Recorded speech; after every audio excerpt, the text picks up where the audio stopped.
Lunes 21 de octubre del 2019, ¿qué tal? Muy buenos días, bienvenidos a su programa Contacto Directo. Empezamos revisando quiénes son hoy nuestros invitados.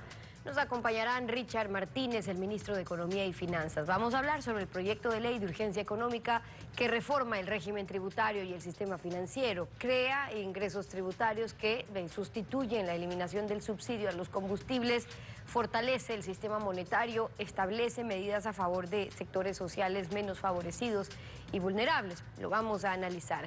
También estará con nosotros Patricio Donoso, el segundo vicepresidente de la Asamblea y legislador de Creo por Pichincha. El silencio de la Asamblea ante el ataque de vándalos a la capital de la República fueron cálculos políticos, temor. Hablamos también del proyecto de ley de urgencia económica con la oportunidad de concretar muchos ofrecimientos. La Asamblea está lista, está unida, prevalece el consenso social o la voluntad del presidente como colegislador. Y además nos acompañará Fernando Villavicencio, el denunciante ante la Fiscalía del caso Arroz Verde. El vandalismo que destruyó Quito, montado al anca de la movilización indígena y de las audiencias de juzgamiento para Jorge Glass y Rafael Correa. El caso Arroz Verde o sobornos y cohechos 2012-2016. ¿Qué importancia política tiene? Lo vamos a revisar. El incendio y el asalto a la Contraloría y las calles de Quito en cenizas evidenciaron la presencia de fuerzas extrañas en la movilización indígena. Alfredo, buenos días, ¿cómo te va? Muy bien, Steffi, buenos días a todos. No solo eso, sino que escenas similares se repitieron contra los regímenes derechistas de Chile y Cataluña, en Santiago y Barcelona.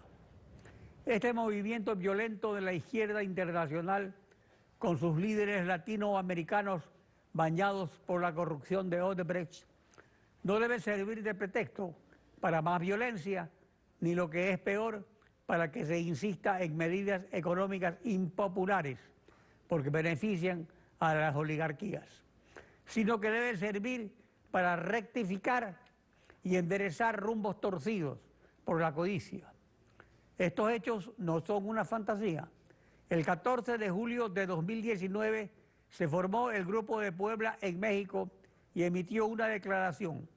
Sus fundadores son los Fernández, Lula, Dilma, Correa, Rodríguez Zapatero, Samperia, etc., para dar vida a una estrategia común contra lo que llaman la restauración conservadora.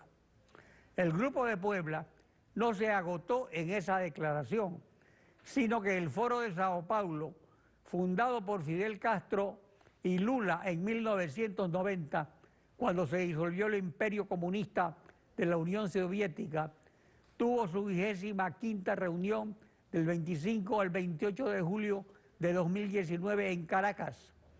La sesión de clausura fue solemnizada por los presidentes de Cuba y Venezuela y expidió una declaración que tiene el párrafo pertinente contra las medidas económicas de Lenín Moreno, la salida de UNASUR, la entrega de Assange y la condena por corrupción contra Rafael Correa, que iba a realizarse en la fecha escogida por los dirigentes de la CONAIE para la movilización indígena. Todo pura coincidencia, como en una película de suspenso. Conclusión, para los que hacen de carne en este sándwich de la derecha y la izquierda. El gobierno debe asumir medidas económicas por los latrocinios cometidos, pero que no pasen factura al pueblo. La actualidad, los protagonistas, el análisis y la información en Contacto Directo.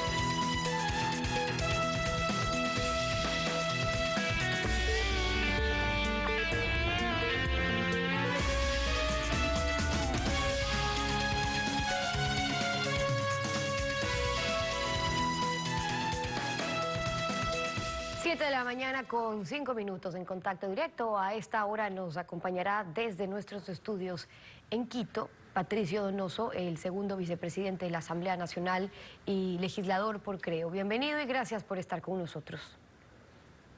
Stephanie, muchas gracias por la invitación, un gusto. Saludo a la gran audiencia de Ecuavisa. Buenos días también. Antes de hablar del proyecto económico, ¿qué pasó con la Asamblea en estos días de manifestaciones? ¿Mucho cálculo o presiones, temor a que fallen las mayorías? ¿Por qué no se pronunciaron antes siguiendo el pacto por la gobernabilidad del que habían hablado?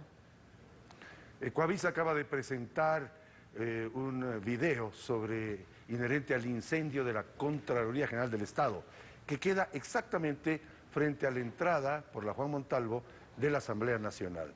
Hicimos el esfuerzo a ver si es que era posible reunirnos. Stephanie, 9 de cada 10 legisladores viven fuera de Quito. Solo el 8, quizás 10% vivimos en la ciudad capital. Y llegar a Quito era imposible. Por tierra, francamente absurdo, y por aire, solo 5 ciudades del Ecuador tienen posibilidades de venir en avión a Quito. Sin embargo, de Tababela al Palacio Legislativo era imposible moverse, primera cosa. Segunda, no se olvide usted que vivimos una cuasi guerra civil, un intento de golpe de Estado. Las calles, yo intenté llegar 2 días antes del fatídico 12 de octubre a la Asamblea y era imposible. Era un escenario de guerra al estilo Steven Spielberg. Era una dificultad muy seria el llegar a la Asamblea y, por supuesto, pronunciarnos con respecto al vandalismo que se dio. No es posible, en medio de ese agitamiento tan absurdo y de ese vandalismo tan loco, el que nosotros le demos ventaja a quienes querían la muerte cruzada, que significa la salida del presidente de la República, la muerte cruzada, que significa la salida de los asambleístas, no importa de qué tendencia política. Claro, lo que pasa es que justamente asambleísta, por esos aires desestabilizadores que ustedes hoy denuncian, es que se podría considerar que era importante el pronunciamiento de un poder del Estado respaldando las decisiones que hayan estado respaldando en ese momento, como en efecto se dio, pero después, no cuando justamente ustedes denuncian haber recibido desde la Asamblea varios legisladores, las voces y las presiones del ala correísta, hablando justamente de la posibilidad de muerte cruzada o de anticipar elecciones o de desestabilizar al gobierno. Fuimos muy cautelosos, Stephanie, y permítame confirmar que sí hicimos 2 declaraciones que fueron públicas. La primera declaración me parece que fue quizás el 4 o 5 de octubre y otra el 10 u 11 de octubre. Declaraciones mesuradas pero fuertes en cuanto a mantener la estabilidad política del país, sostener la democracia. Le doy un dato rápido. Guillermo Lasso claramente lo dijo en su momento, que aun cuando somos de oposición, teníamos que defender la estabilidad del gobierno de Lenín Moreno, por supuesto que sí, y la estabilidad del primer poder del Estado, que es la Asamblea Nacional. Por tanto, sí hicimos aquellas declaraciones. Lo que pasa es que, frente al dicho aquel absurdo de que o caen las medidas o cae el gobierno, debíamos ser cautelosos, que lo fuimos, tuvimos pues que ser absolutamente metódicos en nuestro comportamiento para no dar pábulo a que eventualmente se pierda la democracia en el país. Eso lo digo con absoluta claridad y conocimiento de causa. Y ahora, con lo que ocurrió, ¿qué espacios de fiscalización quedan en los que vayan a insistir por inobservancias o incumplimiento a la ley en temas de seguridad, en temas de violencia, lo que deberían estar haciendo los servicios de inteligencia? Porque vea usted lo que acabamos de presentar hace pocos minutos. Es mucho pensar la casualidad que se puede dar con actos de vandalismo como los que ya se vieron en Cataluña, como los que acabamos de vivir este fin de semana en Chile.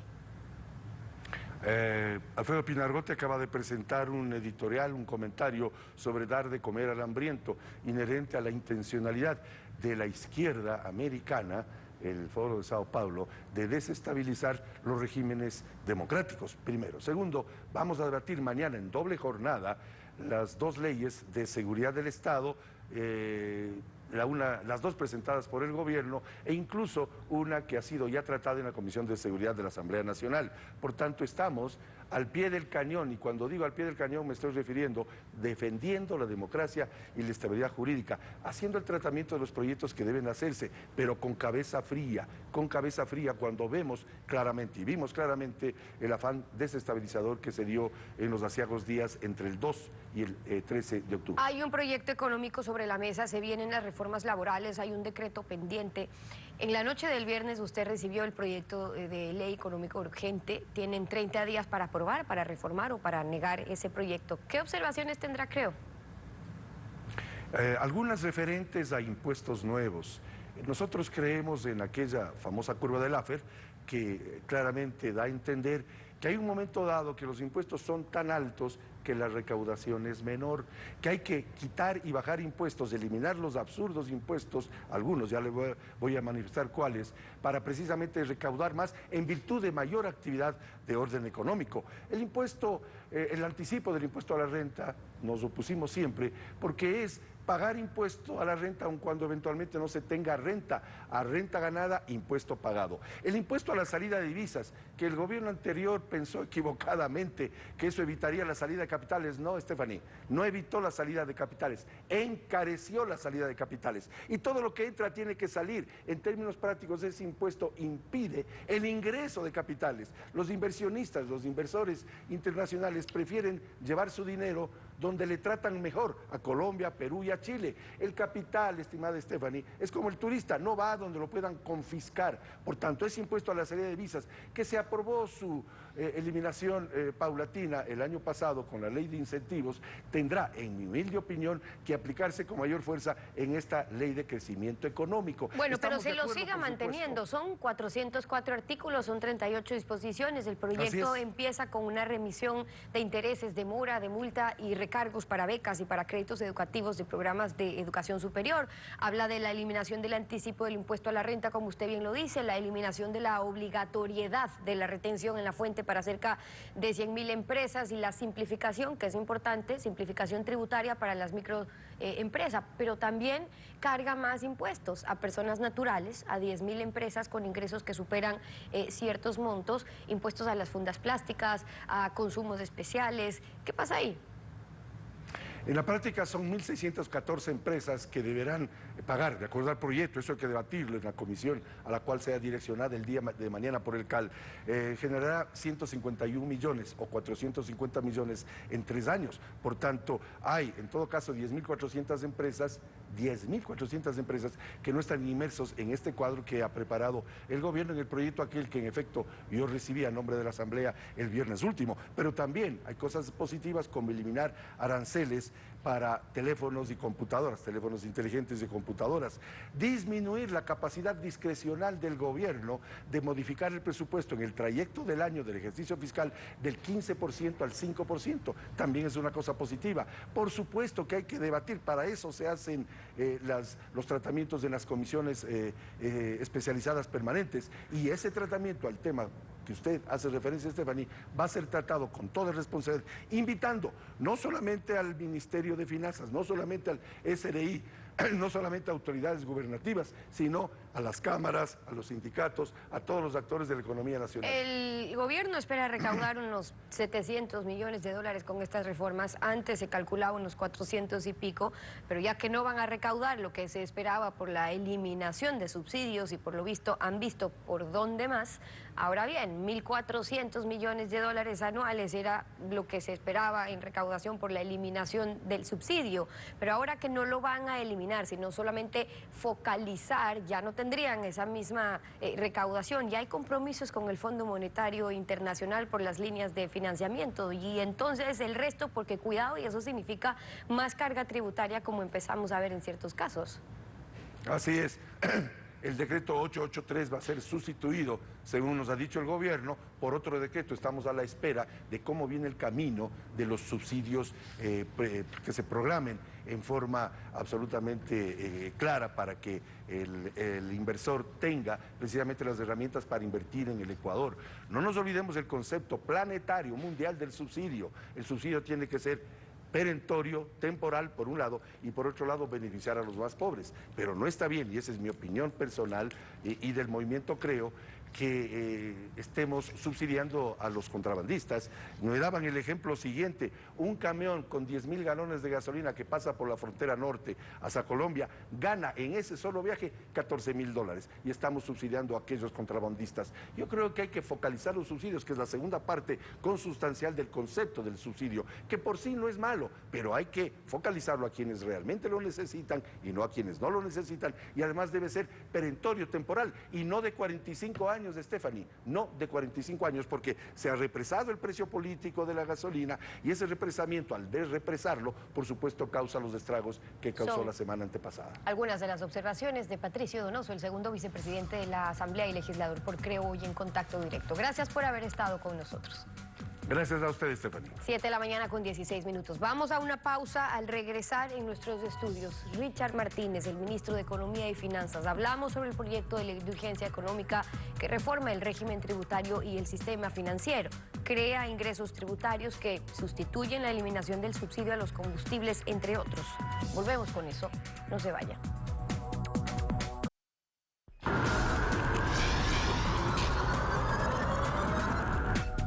El presidente Lenín Moreno ha presentado un proyecto de ley trole de urgencia económica sobre transparencia fiscal, optimización del gasto tributario, fomento a la creación de empleo, afianzamiento de los sistemas monetario y financiero, manejo responsable de las finanzas públicas, que suprime, crea, incrementa, simplifica y modifica impuestos, establece nuevas reglas para el sistema financiero, Banco Central y Superintendencia de Bancos, así como un sistema de tasas de interés, nuevas normativas sobre deuda pública y presupuesto y contribuciones tributarias a concesionarios de telecomunicaciones y operadores mineros, derogación de reglamentos técnicos de tramitología que obstaculizan el comercio, condiciones blandas para créditos agrícolas, incremento del bono de desarrollo humano, financiamiento para viviendas populares y remisión de intereses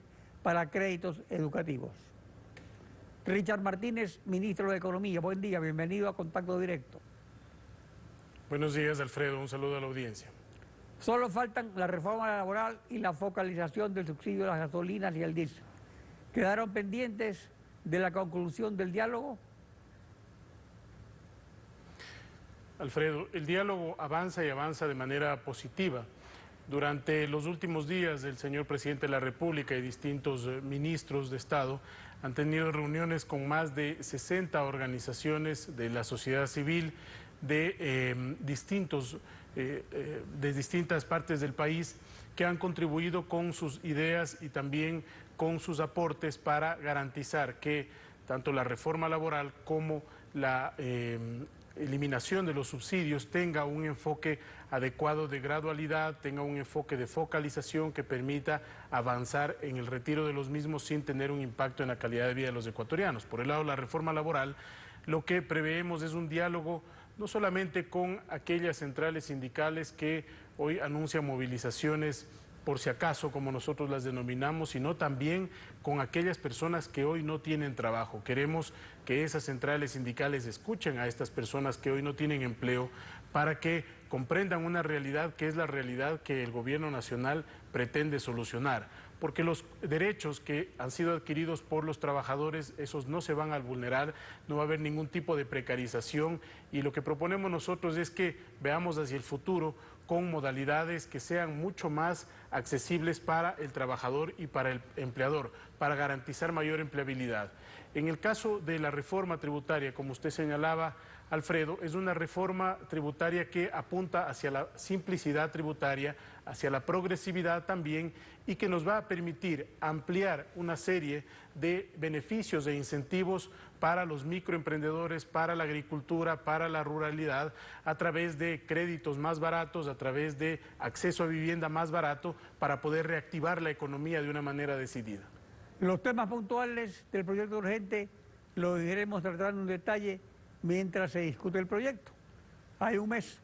La exposición de motivos señala 4 ejes fundamentales. El primero es un régimen de regularización tributaria, su objetivo es facilitar la repatriación de capitales y buscar compensación a los estímulos tributarios. ¿Cómo se va a hacer? ¿Qué se plantea sobre esto? Lo que se plantea, Alfredo, es tener en general en toda la norma un proceso de simplicidad. Lo que estamos haciendo en este punto es que aquellos capitales que se encuentran fuera del país puedan retornar pagando una tasa específica para regularizar esos capitales. Pero eso no es lo único que establece la norma. Hay muchos temas positivos para los microemprendedores y para el empresariado en general.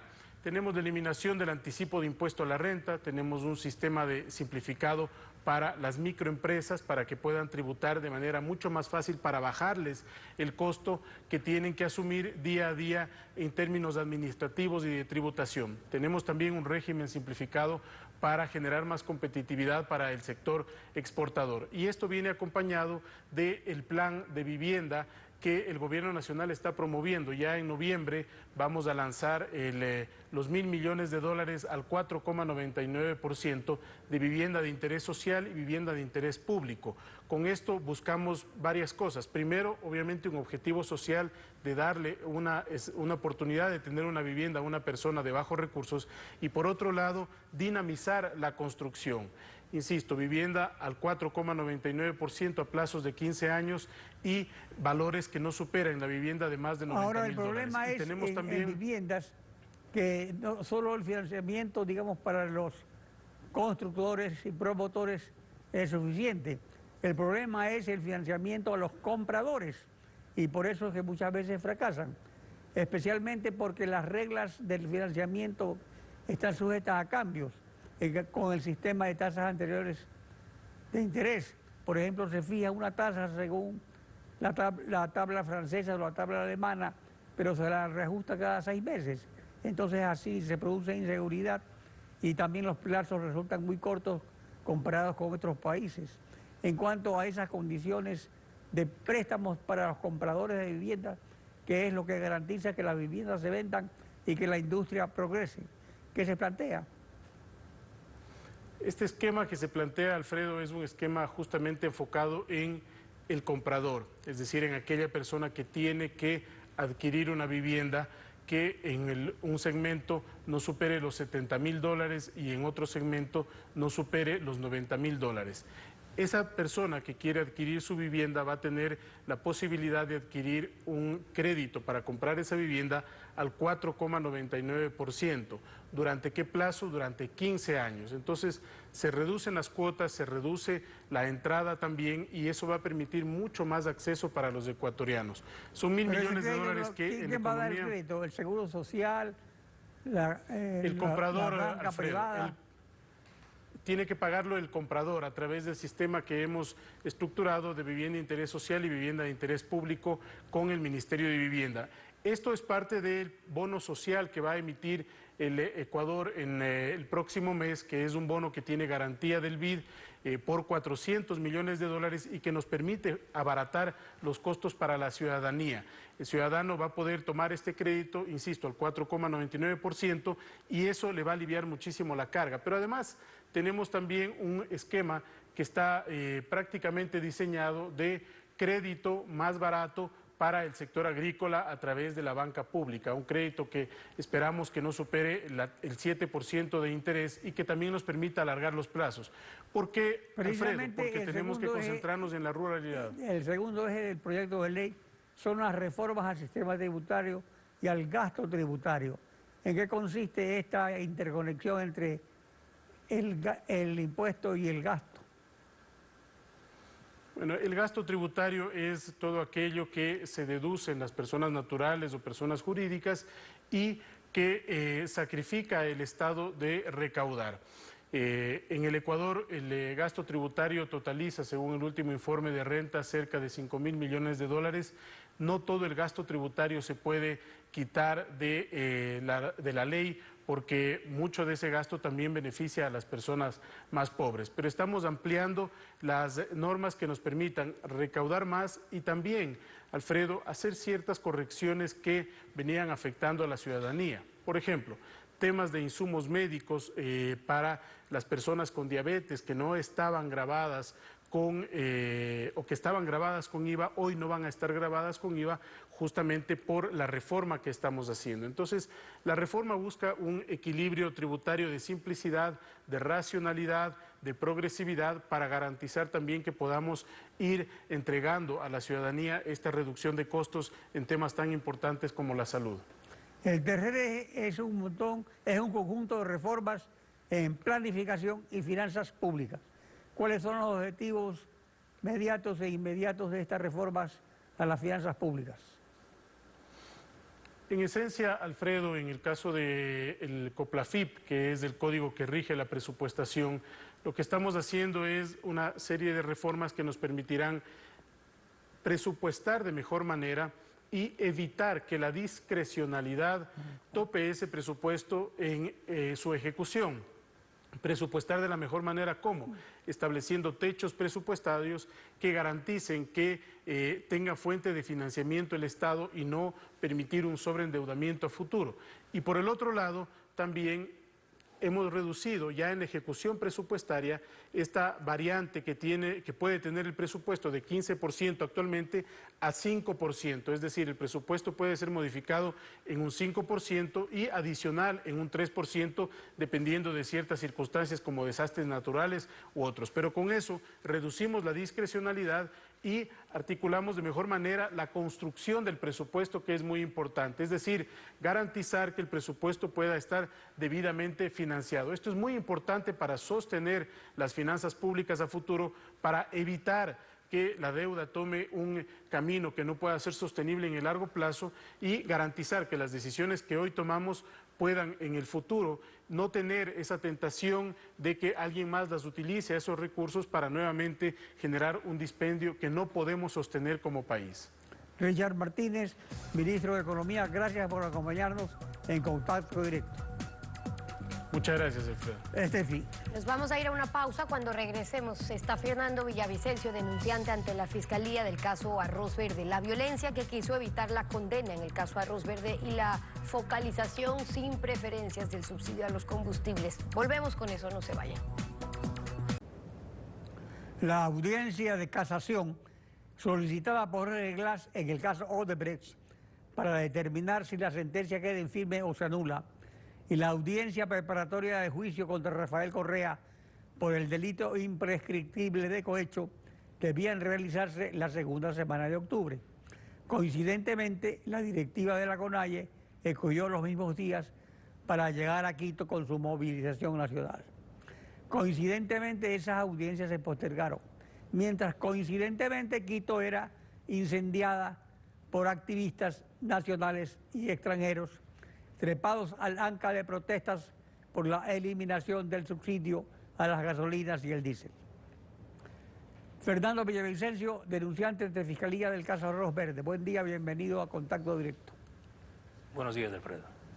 La izquierda pasó de la guerra de guerrillas de Che Guevara, con la que llegó al poder en Cuba en 1958 y no lo ha dejado, al siglo XXI, en que llegó al poder con las dictaduras plebiscitarias de elección popular de Hugo Chávez, Néstor Kirchner, Lula da Silva, Evo Morales, Rafael Correa y Daniel Ortega, para ser reelegidos indefinidamente. El caso Arroz Verde, o sobornos y cohechos 2012-2016, revela el entramado de corrupción que sostenía los triunfos electorales de la Revolución Ciudadana. Inhabilitaría además la sentencia a Rafael Correa de ser candidato a cualquier cargo de elección popular. ¿Es decisiva para Correa la importancia de este caso? ¿Cuál es su importancia?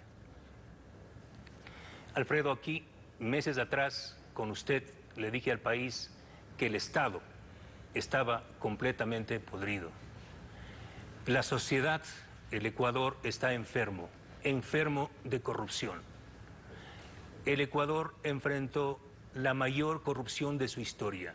Estamos hablando de 70.000 millones de dólares que fueron saqueados de este país, de una deuda externa de 60.000 millones de dólares que nos dejó el correísmo como herencia para nuestros hijos y para los hijos de nuestros hijos. Pero también dije aquí, y el país sabe, Alfredo, que Ecuador no va a pagar la factura de la corrupción. Yo sumo mi voz a la indignación de los ciudadanos. Lo que acaba de pasar en Ecuador es una acción de indignación que le dice al gobierno, que le dice al Estado que el pueblo ecuatoriano no va a pagar nunca más ninguna factura de la corrupción. Eso es una cosa. Pero otra cosa muy distinta es lo que pretendieron hacer justamente los capos de la mafia organizada de este país, me refiero al correísmo.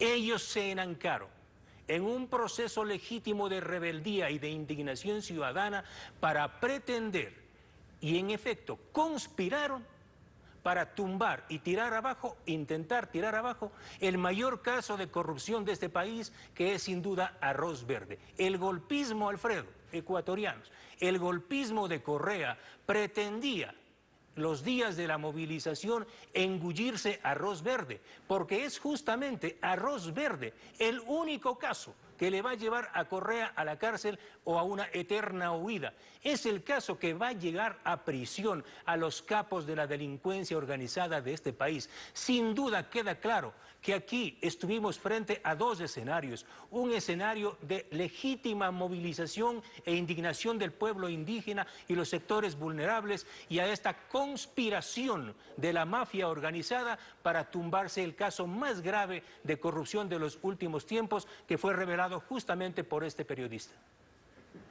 En todo caso, la sentencia en el caso Arroz Verde lo inhabilita a Correa para siempre para ser candidato, digamos, a cualquier cargo de elección popular. Es decir, que eso Pero es por lo supuesto, que en definitiva quiere evitar. lo que pretendía el correísmo en la movilización es eso. Mire usted, el 8 tenía que darse la audiencia, el 8 de octubre. Esa audiencia fue postergada. El 17 viene una conspiración a través de los abogados. ¿Para qué? Para recusar a la jueza Camacho y a la fiscal Diana Salazar. Es decir, el Ecuador está viviendo un momento clave de su historia. Alfredo, el Ecuador está enfermo de corrupción. El Ecuador no puede pagar la factura de los corruptos, y es justamente Arroz Verde el que pretende llevar a la cárcel y recuperar la plata de la corrupción. Que me digan, Alfredo, si hemos recuperado un centavo. No hemos recuperado un centavo, mientras Estados Unidos, Suiza y Brasil recuperaron 2.600 millones de dólares por el escándalo Odebrecht. Aquí hemos recuperado cero. Mientras la refinería del Pacífico no existe, mientras la repotenciación de la refinería de Esmeraldas no funciona y aquí se eliminan los subsidios, no se ha recuperado un centavo. Pero es la justicia americana, Alfredo, la que ahora está llevando a la cárcel y recuperando la plata, pero no para el Ecuador, sino para los Estados Unidos, donde tienen a 6 detenidos. Ahora mismo, Alfredo, uno de los mayores escándalos de corrupción, como es Worley Parsons Azul, está siendo investigado ¿por quién? Por la justicia de Estados Unidos, pero no por la justicia de Ecuador. Es decir, aquí la gente está indignada porque no se recupera la plata de la corrupción. Alfredo, hay otras formas para recuperar el dinero. Que motivó, digamos, el problema, y como usted lo dijo, un justo reclamo, que el gobierno desea focalizar. En enero focalizó ya el subsidio a los camaroneros, a los transportistas pesados, al transporte público. Eso fue en enero del año pasado, la primera vez que intentó dejar sin efecto el subsidio. La focalización actual, ¿debería respetar la focalización de enero o debe ser distinta? Mire, primero, yo acabo de escucharle aquí al ministro hablar otro discurso. Aquí hay estudios, varios estudios que hizo el gobierno anterior y el actual, donde se advierte al gobierno que por favor no se eliminen los subsidios de forma violenta, sino progresivamente, gradualmente. Porque los países donde se ha recurrido a este mecanismo violento y rápido de eliminar subsidios han caído sus gobiernos, que se haga a través de consensos. Aquí el gobierno ha dicho, sí, es verdad que los ricos y los narcotraficantes se benefician del subsidio, pero lo que no ha dicho el propio Richard Martínez es que fueron ellos, y aquí está el acuerdo ministerial de enero del 2019, que fueron ellos quienes crearon un subsidio de 70 centavos de dólar para los industriales, camaroneros, pesqueros y atuneros. Aquí está, yo siempre hablo con documentos, aquí está la firma. ¿Quiénes firmaron este acuerdo ministerial? Pablo Campana, Carlos Pérez y Richard Martínez. Es decir, aquí se elimina el subsidio para los pobres, pero se sigue manteniendo el subsidio para estos sectores privilegiados. Ahora el gobierno tiene que decirle si con la derogatoria del 883 este acuerdo ministerial sigue vigente. Hay otra. Recuperemos los $4 por barril. Yo tengo 10 alternativas. Le voy a dar 2 rapiditas. Una, recompremos la deuda a los chinos, liberemos el petróleo y recuperamos $4 por barril. 500 millones de dólares al año. Otra, renegociemos toda la deuda externa, recuperemos un punto. 600 millones de dólares, 2.000 millones de dólares en glosas, cobremos las glosas que Contraloría. Aquí está la plata, no le metamos la mano al bolsillo de los ecuatorianos. Fernando Villavicencio, denunciante ante Fiscalía del caso Arroz Verde. Gracias por participar en Contacto Directo. Estefi. Así concluimos esta emisión. A ustedes, gracias también su confianza y sintonía. Nos vemos mañana, Alfredo. Mañana continuamos rayando la desinformación en Contacto Directo. Buenos días.